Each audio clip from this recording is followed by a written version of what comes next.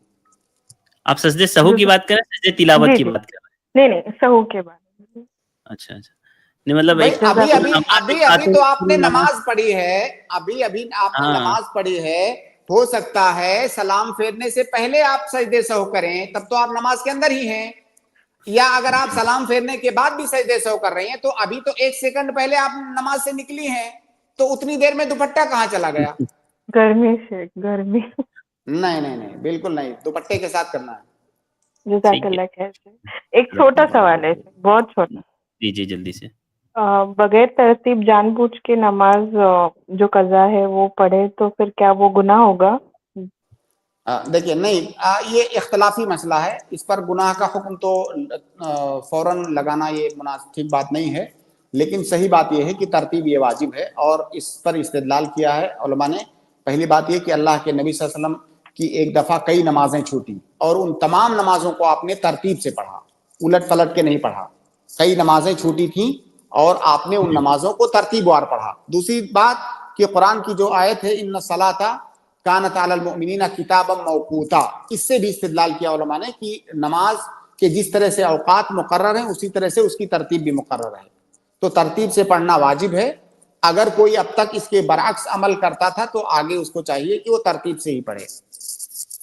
جزاک اللہ خیر. بارک اللہ فیکم. شیخ، سجدے تلاوت میں دوپٹے کا حکم کچھ لوگوں نے پوچھ لیا. نہیں، بالکل واجب نہیں ہے، بالکل، کیونکہ سجدے تلاوت یہ نماز نہیں ہے. نہ تو اس کے لیے وضو شرط ہے، نہ تو اس کے لیے قبلہ شرط ہے، نہ تو اس کے لیے دوپٹہ شرط ہے، کیونکہ وہ نماز نہیں ہے، وہ نماز نہیں ہے. جزاک اللہ خیرن شیخ، وقت ہمارا ہو گیا ہے تو آج کی اسٹریم کو یہیں ختم کرتے ہیں. انشاءاللہ اگلی اسٹریم میں ملاقات ہوگی. السلام علیکم و رحمۃ اللہ وبرکاتہ. اس کے بعد میں اپنے تمام بھائیوں اور بہنوں کا شکر گزار ہوں، الحمدللہ آپ لوگ جڑے رہے ہیں، سوالات کیے آپ نے، امید کرتے ہیں آپ کو تشفی بخش جوابات ملے ہوں گے۔ جن بھائی بہنوں کو موقع نہیں مل پایا، میں آپ سے گزارش کروں گا کل کی اسٹریم میں جوائن کریں، انشاءاللہ کل آپ کو میں ضرور موقع دوں گا۔ ٹی وائی بھائی آپ سے بھی گزارش ہے، آپ کل کی اسٹریم میں ضرور آئیں انشاءاللہ، میں کوشش کروں گا کہ جن لوگوں کو آج موقع نہ ملا ہو وہ کل سوالات اپنے پوچھ لیں۔ آج کے لیے بس اتنا ہی، مجھے دیجیے اجازت، انشاءاللہ پھر ملاقات ہوگی۔ السلام علیکم ورحمۃ اللہ وبرکاتہ۔ السلام علیکم ورحمۃ اللہ وبرکاتہ۔ آئی پلس ٹی وی پر الحمدللہ 140 سے زیادہ علماء اکرام کے پروگرامز، 16,000 سے زیادہ دینی ویڈیوز، ہر ہفتے 35 سے زیادہ علمی اور دعوتی لائیو سٹریمز، اردو، انگلش اور بنگلہ زبانوں میں کام۔ I plus TV mobile app, smart TV app اور آئی پلس ریڈیو پر 24 گھنٹے لائیو پروگرامز، 40 سے زیادہ سوشل میڈیا ایپس پر daily video upload, 13 YouTube channels, الحمدللہ تجربے کار علم والے علماء، اسلام کی صحیح تعلیمات لوگوں تک پہنچانا اور دین کی دفاع۔ اس کام کو آپ کو ضرور سپورٹ کرنا چاہیے۔ جزاک اللہ خیر، والسلام علیکم ورحمۃ اللہ۔ Support I plus T V, donation دینے کے لیے 9588888826 پر کال کریں۔